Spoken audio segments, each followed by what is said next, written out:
ये 66 अलग अलग फोटोज से द्वारा बनाया गया एक टाइम लैप्स है। हर एक तस्वीर जुपिटर के एक रोटेशन पीरियड के बाद ली गई है।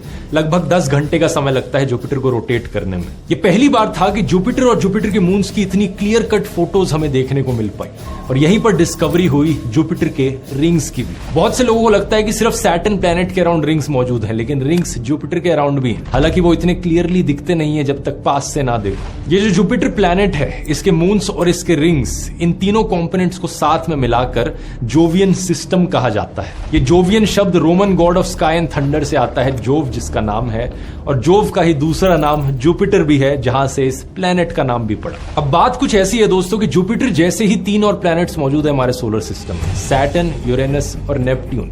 इन सभी प्लैनेट्स पर रिंग मौजूद है, बहुत सारे मून्स मौजूद हैं, और ये सारे के सारे गैस जाइंट्स भी हैं ये चारों। यही कारण कि इन चारों प्लैनेट्स को मिलाकर जोवियन प्लैनेट्स कहा जाता है, जुपिटर लाइक प्लैनेट्स। इसी जोवियन सिस्टम की एक्सप्लोरेशन के दौरान वॉयेजर 1 ने जुपिटर के आईओ मून की ऑनगोइंग वोल्केनिक एक्टिविटी की भी खोज करी। ये भी पहली बार था जब इंसानों ने किसी और प्लैनेट पर एक्टिव वोल्केनोस को देखा। वॉयेजर 1 के जुपिटर पहुंचने से पहले हमें लगता था कि जुपिटर के पास 13 अलग अलग मून्स मौजूद हैं, लेकिन इसके आने के बाद पता चला कि 2 और चांद मौजूद हैं।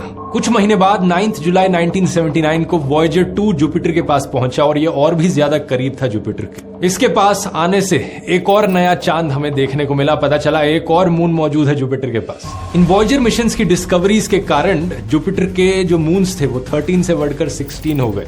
लेकिन आज के दिन पता है क्या दोस्तों, हम 95 अलग अलग मून्स डिस्कवर कर चुके हैं। सही सुना आपने, 95 अलग अलग चांद जो जुपिटर के चारों तरफ घूम रहे हैं।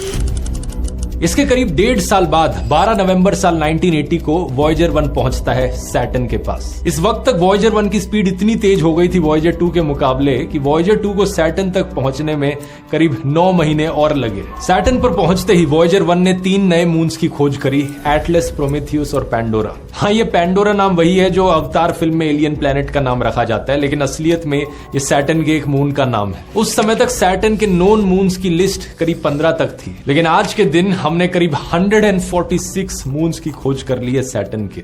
वॉयेजर 1 ने कई सारे मून्स की फोटोज खींची जो आप स्क्रीन पर देख सकते हैं। इनमें से शायद सबसे इंटरेस्टिंग ये टाइटन मून। धरती के अलावा ये इकलौता ऐसा ऑब्जेक्ट है हमारे सोलर सिस्टम में जिसका हमें क्लियर एविडेंस मिला है कि जहां पर बहुत सारा लिक्विड स्टेट में पानी मौजूद है। यही कारण कि कई सारी साइंस फिक्शन मूवीज इस पर बनी है जिसमें टाइटन को एक ऐसी जगह दिखा रखा है जहां पर या तो एलियंस रहते हो या फिर जहां पर इंसान जाकर रह सके। Titan had become our home.